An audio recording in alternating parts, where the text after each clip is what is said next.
Happy Hump Day. And since this is the Wednesday before Thanksgiving, let me say happy Thanksgiving to you as well. Thank you for watching me here on YouTube, on Facebook, and on itswebtv.com.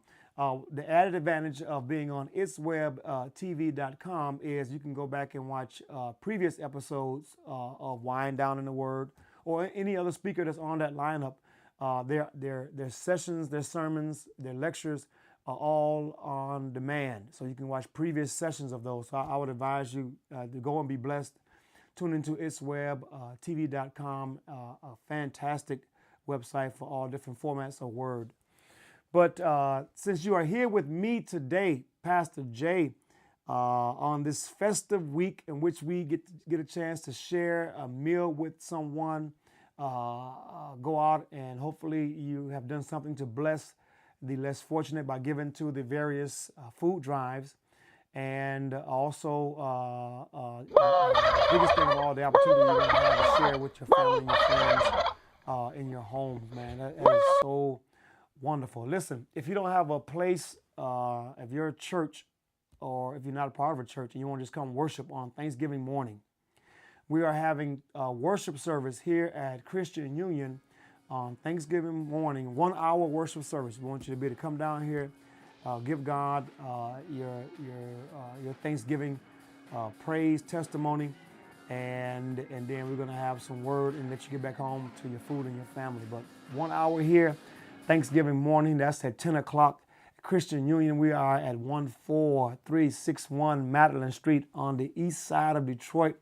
The cross streets are 7 Mile and Gratiot. For more information, please hit me up on my email, Jamonty@att.net, or hit me up on Facebook, or you can text me, 313-205-5403. Real quickly, let's get to the word.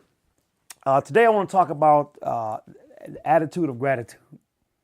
The attitude of gratitude. And that's coming from the book of Philippians chapter 4, verse 8 says, finally, this is the King James. Finally, which means that at the bottom line, I love when you get to the bottom line of everything. And I used to love when I was growing up and the preacher would say, I'm closing now.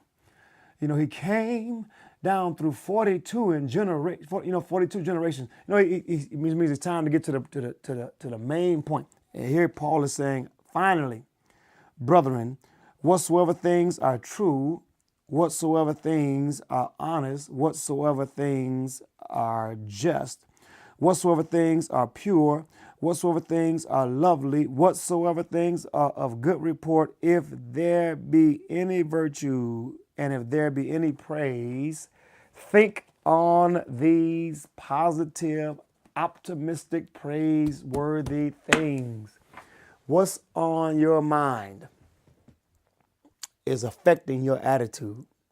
You can go from having a good attitude based on having good thoughts to having a bad attitude based on what's just transpired in your mind. There have been days when I've left the house in good spirits and then got to work and somebody said something offensive and it just took the whole day down. See, I allowed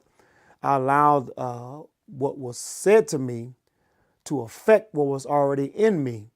And being that what was in me not strong enough to counter what was said to me, that was said to me came in and overtook what was start off as a good mind, a good attitude, and a good day, and it drove it downhill. Paul says, no, at the end of all arguments, when he says finally, at the end of all confrontations, if there be any, at the end of all bad news, at the end of all disappointments, finally, brethren, at the end of all of that, think on these things. Whatsoever things are true, honest, means that put your compass toward the positive. And this week it should be easy to do that, man. How can you think bad with that big screen TV on sale? And I know that'll spark a lot of thoughts. Like, oh yeah, I know you got the sales ads. I speak against it. I think we need to manage our money better. But hey, man, if it makes you feel good going out there and stand in line on Black Friday or Brown Thursday, a lot of stores opening up on Thanksgiving. Go stand in line, man, and get the 80-inch or whatever the popular size screen is, the 80-inch or the new sound bars or the new DVD players.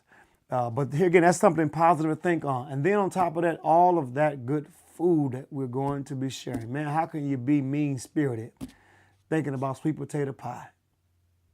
How can you be mean-spirited thinking about greens and dressing and cornbread and candied yams? Me saying that right now automatically is elevating me to a high up above and beyond cloud 9.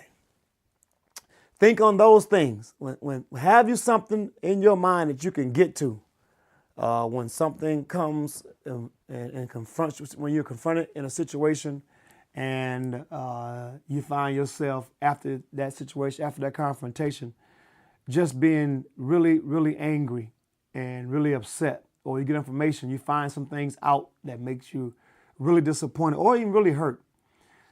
Find a place to get to. And now I don't say deny the effect of negative things. That would be disingenuous. Listen, negative things happen and they have an impact on our emotions. I'm saying that when it does happen, it's like a train that connects to the other cargo boxes, if I can put it, to the other trains that's connected to it on the track. You have the engine train that's pulling the rest of the cars. Okay. Now here's what I'm saying. That train can pull those cars as long as those cars are connected to that engine. The power of the first train, the first car that has the engine, and that train pulls the rest of the cars. Now here's the point. When people or situations or bad news hit you, it is connecting to your emotions. You have a good attitude, you're going, and now something bad happens, and it connects to that emotion, and that becomes the power train, the power car that pulls the rest of you in that direction. So if someone says something that's offensive, that train then connects to my attitude. If I'm not careful, I will allow it to pull me in that direction. Now, what I need to do and what you need to do is practice the art of what I call emotional detachment. I taught that earlier